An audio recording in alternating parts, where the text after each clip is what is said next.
Bien-aimés dans le Seigneur, nous vous saluons et nous appelons toutes les bénédictions de Dieu sur votre vie, votre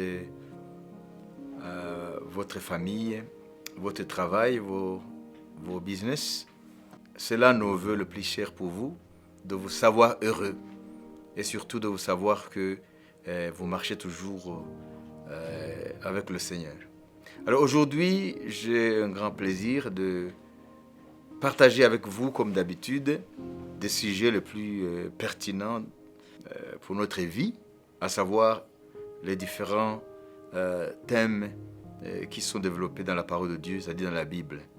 Aujourd'hui, nous allons parler d'injonctions, ça veut dire des ordres que le Seigneur nous a laissés par rapport à la fin des temps, ça veut dire les derniers jours dans lesquels nous vivons aujourd'hui, nous qui croyons aux prophéties bibliques nommées communément l'eschatologie, c'est-à-dire l'étude des événements des temps de la fin.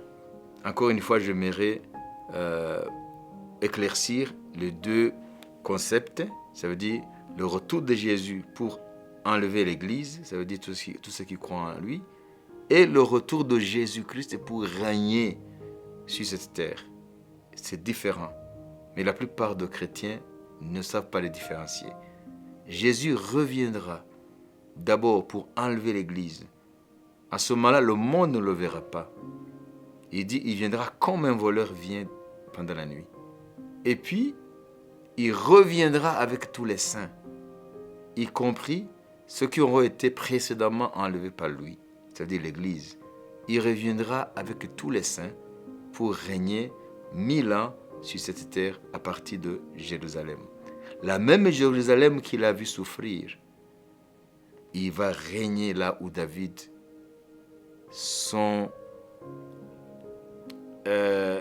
David, de qui il descend par la chair. Parce que la Bible prédisait que le Messie serait appelé fils de David. Donc il sortira de la lignée de David. Quoique n'étant pas réellement descendant de David, parce que Jésus-Christ est le Dieu de David, le Seigneur de David. Et c'est ce que Jésus avait dit aux pharisiens. Comment appelez-vous le Christ, fils de David? Alors que David lui-même, rempli du Saint-Esprit, a dit, le Seigneur a dit à mon Seigneur, assis-toi à ma droite jusqu'à ce que je fasse tes ennemis ton marchepied. Alors, ce qu'il faut savoir ici, c'est que Jésus, en parlant des temps de la fin, il a donné des exhortations à ceux qui lui appartiendront à cette époque-là. Ça veut dire nous qui sommes aujourd'hui, si nous croyons que nous vivons les temps de la fin prédits par la Bible, de par les événements qui se déroulent aujourd'hui sur le plan planétaire.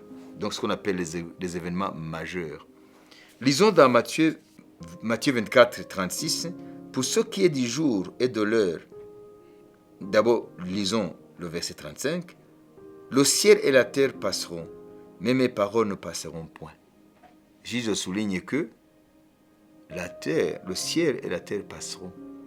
Ou pour utiliser un terme scientifique, le cosmos ou l'univers passera. Et tout ce qui renferme. C'est ce que la parole de Dieu dit. Mais les paroles de Jésus ne passeront point. C'est une affirmation forte. 36. Pour ce qui est du jour et de l'heure, personne ne le sait, ni les anges des cieux, ni le Fils, mais le Père seul. Ce qui arriva du temps de Noé, parce qu'il sait que nous savons, de par les Écritures, dans Genèse, ce qui est arrivé avec le déluge au temps de Noé. Ce qui arriva du temps de Noé arrivera de même à l'avènement du Fils de l'homme. Car dans les jours qui précédèrent le déluge, les hommes mangeaient et buvaient, se mariaient et mariaient leurs enfants, jusqu'au jour où Noé entra dans l'arche. Et ils ne se doutèrent de rien. Soulignez ici, ils ne se doutèrent de rien. Donc ils étaient dans le traitement de la vie de l'époque. Jusqu'à ce que le déluge vint et les emporta tous. Il en sera de même à l'avènement du Fils de l'homme. Donc Jésus va revenir alors que les gens ne se doutent de rien. Alors, de deux hommes qui seront dans un champ, l'un sera pris et l'autre est laissé. C'est ce qu'on appelle l'enlèvement. L'un sera pris et l'autre est laissé. De deux femmes qui moudront à la meule, l'une sera prise et l'autre est laissée. De deux femmes qui moudront à la meule, l'une sera prise et l'autre est laissée. Et Luc ajoutera autre chose, très important, dans Luc 17, 34, Luc dira, parce que les trois évangiles, Matthieu, Marc et Luc, s'appellent les évangiles synoptiques. Ça veut dire, ils parlent de la même chose, et ça veut dire, ils ont une vision de Jésus qui est la même, ils parlent des mêmes événements, mais en des termes plus ou moins différents, mais la même chose. Par exemple, Matthieu regarde Jésus comme un roi des Juifs. Il veut démontrer par les Écritures et par la vie de Jésus, sa naissance, sa vie, son ministère, sa mort, comme le roi qui était attendu, le roi d'Israël. Et Marc montre Jésus comme le serviteur de l'Éternel. C'est pourquoi l'évangile de Marc est très court, il y a très peu de paroles, mais beaucoup d'actes. On voit Jésus à l'œuvre, parce qu'il est serviteur de l'Éternel. Et puis, Luc regarde Jésus sous l'angle de l'humain, l'humanité, l'homme.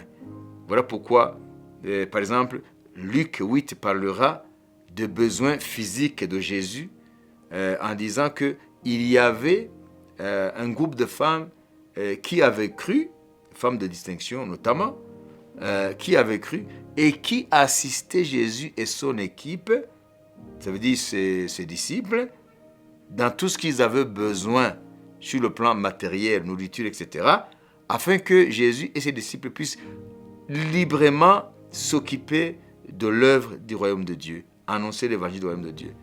Mais tu ne trouveras pas ça dans Matthieu, ni dans Luc, ni dans Marc. Donc les trois évangiles parlent de la même chose, de la même personne, mais sous différents angles. Il n'y a pas de contradiction. On les appelle des évangiles synoptiques. Mais l'évangile de Jean, alors, lui, il n'est pas synoptique parce que Jean, lui, différemment des trois autres, il révèle Jésus comme Dieu. Donc, il parle de la divinité de Jésus. Donc, Jean se base sur la divinité de Jésus. Donc, le Saint-Esprit a utilisé les quatre évangélistes pour que nous puissions avoir le portrait complet de notre Seigneur Jésus, afin que nous puissions croire en lui et avoir la vie éternelle. Donc, ça je le dis en passant pour vous éclairer. Voilà, donc, Luc dit dans chapitre 17, sur l'exhortation à la vigilance, il dit, écoutez, Matthieu a dit, je vous le dis, il a dit que deux hommes seront dans un champ, l'un sera pris et l'autre est laissé. Il a dit, deux femmes seront en train de moudre ensemble, l'une sera prise et l'autre est laissée. Mais Luc a ajouté ceci. Je vous le dis en vérité, Luc 17, 34, ça Matthieu ne l'a pas mentionné. Je vous le dis en cette nuit-là, de deux personnes qui seront dans un même lit, l'une sera prise et l'autre est laissée. Pourquoi est-ce que le Saint-Esprit utilise Luc pour reprendre ce que Matthieu a dit et de rajouter ce troisième élément? C'est parce que le Saint-Esprit voulait prévenir ceux qui vivront à l'époque où la science aura fait des progrès, que Dieu avait révélé que lorsque la dernière trompette va sonner et que Jésus viendra dans les airs pour enlever les siens, les uns seront dans une partie du globe où c'est le matin. C'est la partie de l'Orient, qu'on appelle le soleil levant, Est, la Chine, etc., le Japon, là-bas.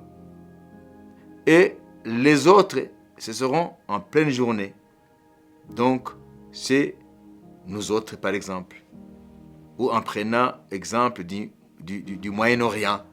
Quand les Chinois se réveillent le matin, au Moyen-Orient, la lumière aussi avec nous, par exemple. Donc, entre nous et Israël, il y a un décalage d'une heure, si j'ai bonne mémoire. Donc, là, ça sera en pleine journée. Et puis, de l'autre côté du globe, le soleil couchant, l'Occident, et ce sera la nuit. Donc les 3 temps dans lesquels les hommes se trouvent lors de l'enlèvement. Et ça, c'est très important. Parce que la connaissance scientifique, pour révéler que le monde vit les 3 temps, est venue avec la découverte de la sphéricité, la rondité de la Terre. Parce qu'avant les anciennes croyances, les anciens croyaient que la Terre était plate.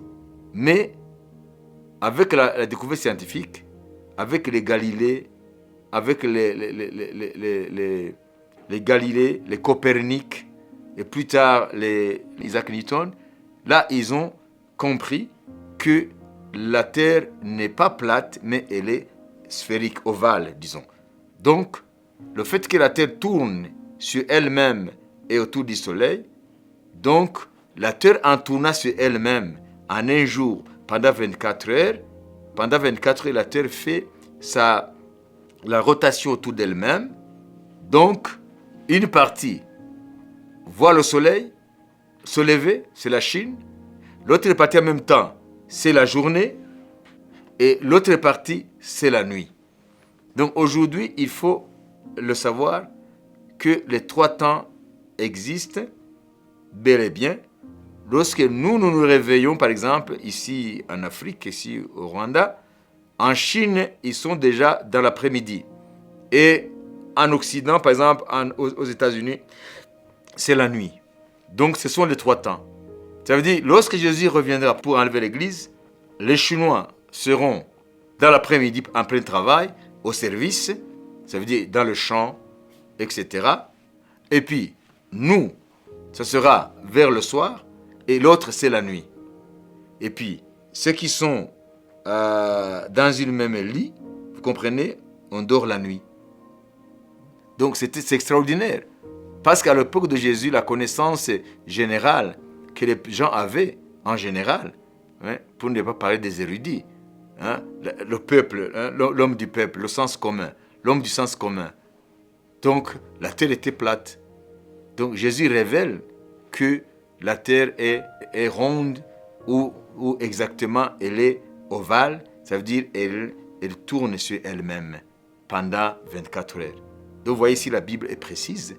Donc, elle a révélé quelque chose de scientifique. Voilà. Donc, retournons maintenant dans Matthieu. Il y a certains milieux intellectuels et scientifiques qui disent que dans l'Antiquité, il y a des philosophes tels que les Aristotes, etc., même les philosophes présocratiques, qui pensaient que la Terre n'était pas plate, hein, qu'elle était ronde, mais il n'y avait pas de base solide scientifique. Mais rappelons que Ésaïe, 8 siècles avant Jésus, avait révélé que la Terre n'était pas plate, que la Terre était ronde ou scientifiquement parlant elliptique. Et puis, il y a aussi Job qui a aussi révélé que la Terre est suspendue dans le vide. Le vide, ça veut dire la Terre tourne autour dans le vide. Donc, vous voyez que la Bible est précise. Et puis, dans Matthieu 25 que nous avons lu, il est dit, veillez donc, puisque vous ne savez, Matthieu 24, 42, veillez donc, puisque vous ne savez pas quel jour votre Seigneur viendra. Sachez-le bien, si le maître de la maison savait à quelle veille de la nuit le voleur doit venir, il veillerait, il ne laisserait pas percer sa maison. C'est pourquoi vous aussi tenez-vous prêts, car le Fils de l'homme viendra à l'heure où vous n'y penserez pas. Quel est donc le serviteur fidèle et prudent que son maître a établi sur ces gens pour leur donner la nourriture au temps convenable? Heureux ce serviteur que son maître, à son arrivée, trouvera faisant ainsi. Je vous le dis en vérité, il établira sur tous ses biens. Mais si c'est un méchant serviteur qui dit en lui-même, mon maître tarde à venir, comme beaucoup de gens le disent aujourd'hui, Jésus, hein, il tarde. Mais si c'est un méchant serviteur qui dit en lui-même, mon maître tarde à venir, s'il se met à battre ses compagnons, s'il mange et boit avec les ivrognes, oui, comment Dieu voit les ivrognes? Si Jésus cite l'exemple d'un ivrogne, c'est que Dieu n'aime pas l'ivrognerie. Il aime l'ivrogne, mais il n'aime pas cette antivaleur-là d'ivrognerie. Le maître de ce serviteur viendra, le jour où il ne s'y attend pas et à l'heure qu'il ne connaît pas. Il le mettra en pièces et lui donnera sa part avec les hypocrites. Ici aussi, Dieu n'aime pas les hypocrites. Oui, Dieu n'aime pas l'hypocrisie. Et c'est là qu'il y aura des pleurs et des grincements de dents. Alors, qu'est-ce que ici nous pouvons tirer comme leçon? Donc, Jésus parle de veiller, d'être prêt. Alors, ma question est la suivante. C'est une problématique. Dans le monde d'aujourd'hui, vous savez comment le monde d'aujourd'hui est qualifié? Il y a quelqu'un qui s'appelle Zygmunt Bauman. Qui est-il cet homme? Écoutez. Zygmunt Bauman, il était sociologue et il avait double nationalité. Il était britannique et polonaise. Il était sociologue. Il est considéré comme visionnaire parce qu'il a annoncé notre société actuelle avant qu'elle prenne la forme que nous voyons aujourd'hui. Alors, qu'est-ce que Zygmunt Bauman? Il est né le 19 novembre 1925 et il est mort le 9 janvier 2017. Ce sociologue, qu'est-ce qu'il a dit? Il a écrit un livre intitulé « La vie liquide ». Qu'est-ce qu'il parle dans ce livre? Il parle de notre société qui est définie comme une société liquide. Ça veut dire quoi? Ça veut dire une société dans laquelle rien n'est plus stable. Donc rien n'est plus stable. Une société où le travail, tout dans notre vie n'est plus stable. Et il est considéré comme l'un des plus grands sociologues du XXe siècle, ou même de notre XXIe siècle. Alors, une société liquide, dans le livre de Zygmunt Bauman, sociologue, La vie liquide, c'est le titre de son livre, de son ouvrage, Une société liquide. Une société liquide est définie comme une société où tout change à tout moment. Vous savez, le président chinois avait dit ceci: le monde d'aujourd'hui, c'est un monde qui vit une mutation très rapide. C'est-à-dire, c'est un monde en pleine mutation et en pleine vitesse. Tout change à tout moment. L'homme se trouve plongé dans une foule d'activités parce que le monde va à une vitesse très vertigineuse. Alors, nous nous trouvons dans un monde qui est en train de speeder, d'aller dans une vitesse qui donne les vertiges. Alors, ce sociologue, Zygmunt Bauman, en parlant d'une société liquide, c'est qu'il a prédit que dans les jours à venir, la société sera, bien sûr, à commencer par sa société, la société occidentale, sera une société où il n'y aura plus rien qui soit stable. Tout va changer et à tout moment. Est-ce que cela n'a pas d'implication dans notre relation avec Dieu, nous les chrétiens? Si, cela a une implication profonde. Pourquoi? Parce que ce que nous venons de lire sur les exhortations de Jésus par rapport à sa venue pour enlever l'Église, il a dit veillez, parce qu'il a parlé du train-train de la vie qui caractérisait les hommes avant le déluge. Ils mangeaient, ils buvaient, ils mariaient, ils se mariaient, ils mariaient les enfants. Ça veut dire qu'ils étaient dans les activités de tous les jours. Ils ne se doutaient de rien. Alors aujourd'hui, nous ne sommes plus dans le monde de l'époque de Noé. Nous sommes dans un monde maintenant qui a complètement changé, où l'homme ne maîtrise plus rien, où l'homme se trouve engagé dans un engrenage folle, un engrenage fou par rapport à sa vie. C'est difficile maintenant de gérer le temps parce que nous nous trouvons engagés dans une foule d'activités et Satan aussi fait croire aux gens qu'ils doivent travailler comme des forcenés, comme des fous, parce qu'autrement, ils ne peuvent plus subvenir à leurs besoins. L'homme n'a plus le temps pour lui-même, l'homme n'a plus le temps de réfléchir sur les questions essentielles de la vie, que les philosophes appellent les questions existentielles. Ça veut dire, qui suis-je? D'où est-ce que je viens? Où est-ce que je vais? Vous voyez? Ces 3 questions, ce sont très importantes. Tôt ou tard, l'homme devrait se poser ces questions-là. Parce que la mort viendra un jour. L'homme, malgré cette vie fiévreuse, ça veut dire englouti dans cette spirale folle d'activité qui ne s'arrête jamais. Mais l'homme aura un jour affronté la mort. Ça, c'est inéluctable. Inexorablement, tout homme va vers la mort. Et puis, je pense que c'est le philosophe allemand Heidegger qui avait dit, lorsque nous naissons, nous sommes assez vieux pour mourir. Ça veut dire, nous naissons avec l'idée même que nous nous acheminerons vers la mort.